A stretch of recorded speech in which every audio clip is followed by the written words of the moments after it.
Japanese लोग बहुत ही शांत और सिंपल होते हैं। इन्हें अक्सर अपनी ट्रेडिशन और स्टैंडर्ड से पहचाना जाता है। लेकिन इसके अलावा भी जापान में ऐसी कई चीजें हैं जो जापान और जापान के लोगों को दुनिया से अलग बनाती है।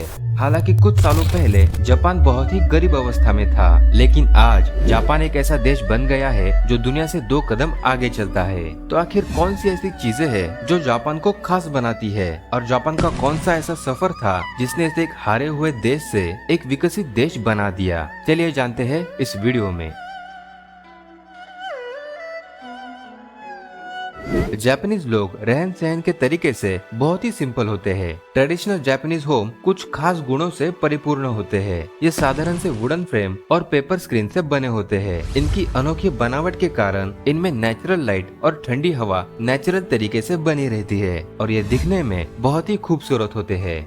जापान के मौसम की भी अपनी एक अनोखी बात होती है, जिसमें हर एक मौसम अपना अलग रंग और खूबसूरती लेकर आता है। जापान में हारू यानी कि स्प्रिंग सबसे खूबसूरत मौसम होता है, और इसकी सुंदरता को 4 चांद लगा देता है हनामी फेस्टिवल। यहाँ हर साल सकुरा यानी चेरी ब्लॉसम के मौसम में हनामी फेस्टिवल को मनाया जाता है। इस फेस्टिवल में लोग सकुरा के नीचे बैठकर अपने दोस्त और परिवार के साथ पिकनिक का आनंद लेते हैं। ये फेस्टिवल जापान के संस्कृति का एक अहम हिस्सा है, और आजकल बस जापान के लोग ही नहीं बल्कि दुनिया भर से टूरिस्ट इस फेस्टिवल और मौसम का आनंद लेने आते हैं। आपने सुना ही होगा कि जापान के लोग बाकी दुनिया के मुकाबले अधिक लंबी उम्र तक जीते हैं, और ये बात बिल्कुल सच है। इन लोगों की लाइफस्टाइल और आहार व्यवस्था इन्हें दुनिया से अलग बनाती है। जापान में हरी चाय या मैचा का सेवन उनके लंबी उम्र के पीछे का बहुत बड़ा कारण माना जाता है। अब मैचा चाय या मैचा टी हमारे लिए नई है, लेकिन जापानीज लोगों के लिए ये उनके पुरखों द्वारा दी गई अमूल्य जड़ी बूटी के समान है। मैचा चाय को बनाने के लिए चाय के हरे पत्ते को पीसकर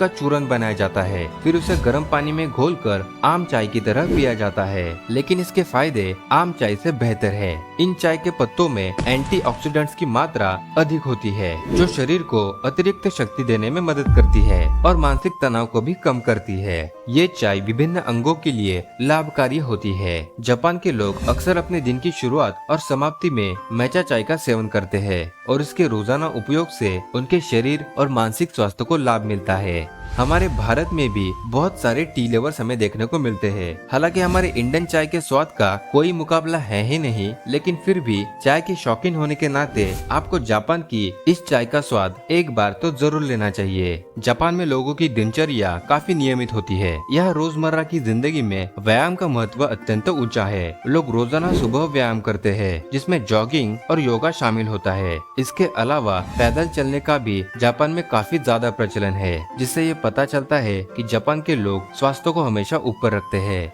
जापान में विजिट करते ही आपको हरियाली काफी ज्यादा मात्रा में देखने को मिलती है। इस देश का एक भाग खुद में एक वर्षावन को समाये हुए है। अपनी सेहत को बनाए रखने के लिए यहाँ के लोग फॉरेस्ट थेरेपी भी लेते हैं, जिसमें लोग जंगलों में जाकर पेड़ों की खुशबू लेते हैं, धूप सेंकते हैं और शांत वातावरण में दिमाग को रिलैक्स करते हैं। अक्सर ज्यादा काम करने से हमें मानसिक तनाव आता है, और इसका सीधा असर हमारी सेहत पर पड़ता है। लेकिन जापान के लोगों ने इस पर भी उपाय ढूंढ लिया है। जापान में आप काम करने के दौरान भी सो सकते हैं, क्योंकि यहाँ काम करते दौरान बीच में सोने को आलस नहीं बल्कि कड़ी मेहनत का संकेत माना जाता है। जापान की कुछ कंपनियां कर्मचारियों को दोपहर 1 बजे से शाम 4 बजे के बीच किसी भी समय 30 मिनट तक सोने की अनुमति देती है। मैं जानता हूँ कि आप भी ये सोच रहे होंगे कि भारत में अगर ये चीज आ जाए तो शायद लोग काम को तनाव से नहीं आनंद से पूरा करेंगे, लेकिन हमारे भारत की तो बात ही निराली है। यहाँ खाने के लिए भी बस 10-15 मिनट ही दिए जाते हैं, लेकिन जापान के खाने पीने की बातें तो वर्ल्ड फेमस है। यहाँ लोग प्लेट में बहुत ही कम खाना लेते हैं और इसे बहुत ही धीरे धीरे खाते हैं। ये लोग अपने पेट को 80% तक ही भरना पसंद करते हैं। आमतौर पर दिमाग को शरीर से संकेत मिलने के लिए 20 मिनट लगते हैं कि पेट में पोषक तत्व पहुंच चुके हैं और अब खाना बंद कर देना चाहिए। जो लोग इसके बाद भी खाना खाते रहते हैं उन्हें पेट में भारीपन महसूस होता है, लेकिन जापान के लोग बॉडी से पेट भरने का सिग्नल मिलते ही खाना बंद कर देते हैं। खाना कम और धीरे धीरे खाने से इनकी सेहत बहुत ही अच्छी रहती है। अक्सर जापानीज लोगों को देखकर पहचानना बहुत आसान होता है। छोटी आंखें, गोल चेहरा और एवरेज हाइट, ये सब चीजें जापानीज लोगों में कॉमनली दिखाई देती है। यहाँ सभी लोगों की आंखें छोटी नहीं होती, लेकिन एक प्राकृतिक ट्रेंड के रूप में ये देखा जाता है कि अधिकतर लोगों की आंखें छोटी होती है। इसके विपरीत हमारे भारत में हमारे चेहरे से लेकर हमारी ऊंचाई तक बहुत अंतर हमें देखने को मिलता है। हमारे भारत में लोगों की शारीरिक गुणवत्ता और चेहरे का आकार बहुत ही विभिन्न होता है। ये भी कई फैक्टर पर निर्भर करता है, जैसे कि क्षेत्र, भाषा, संस्कृति और पूर्वजों से आई जेनेटिक डाइवर्सिटी। इसीलिए इंडिया में हमें लोगों के चेहरे में बहुत ज्यादा अंतर देखने को मिलता है। असल में जापानीज लोगों के समान दिखने के पीछे उनके पूर्वज और आसपास का वातावरण मुख्य रोल निभाता है। जापान में पूर्वजों से आई जेनेटिक डाइवर्सिटी के कारण छोटी आंखें प्राकृतिक ट्रेंड में सामान्य है। जापान की संस्कृति और सामाजिक परिस्थिति भी इस प्रकार की शारीरिक गुणवत्ता को प्रभावित करती है। जहाँ जापान इतनी अच्छी चीजों से भरा हुआ है, वहीं दूसरी तरफ प्रकृति कभी कभी इसकी खूबसूरती को चुनौती देने का काम करती है। जापान एक टेक्टोनिकली एक्टिव क्षेत्र है। यहाँ हर कुछ समय बाद भूकंप का आना एक सामान्य बात बन गई है। हाल फिलहाल में ही जनवरी 2024 में 7.5 की तीव्रता का एक बड़ा भूकंप यहाँ आ गया था।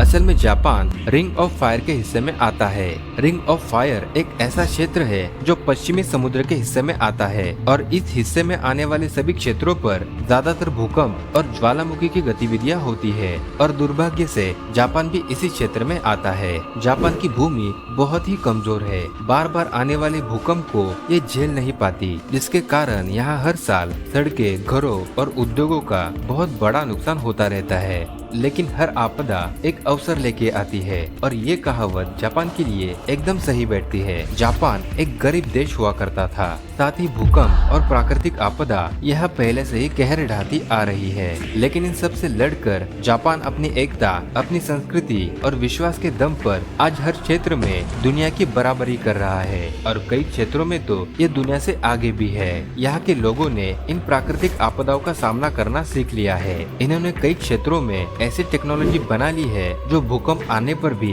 इन्हें सुरक्षित रखने में सक्षम हो। अपनी टेक्नोलॉजी को एडवांस करते हुए अब ये दुनिया से 2 कदम आगे बढ़ चुके हैं। फिर चाहे वो इंफ्रास्ट्रक्चर हो, रोबोटिक्स हो या ग्लोबल लीडरशिप हो, हर क्षेत्र में इन्होंने अपना नाम बड़ा किया है। इसलिए जापान आज एक विकसित देश कहलाता है। लेकिन हमारा भारत आज भी उस लिस्ट में कहीं नहीं है। यह हमारे भारत का दुर्भाग्य है कि इतना मनुष्य बल और आर्थिक संपत्ति होने के बावजूद भी हम विकसित देश की सूची में कहीं भी नहीं आते। लेकिन उम्मीद पर तो दुनिया कायम है और हम उम्मीद करते हैं कि हमारा देश भी जल्द ही जापान की तरह हर क्षेत्र में आगे जाए और विकसित देश की सूची में अपना नाम जोड़े। देश के लिए हमें हमारा कर्तव्य करते रहना चाहिए, लेकिन अभी के लिए आपका कर्तव्य यह है कि आज की वीडियो आपको अच्छी लगी हो तो वीडियो को लाइक और दोस्तों में शेयर जरूर कीजिए और अगर आप चैनल पर नए हो तो चैनल को सब्सक्राइब करके बेल आइकन को जरूर दबा दीजिए। तो हम मिलते हैं एक नई और अनोखी कहानी के साथ अगली वीडियो में।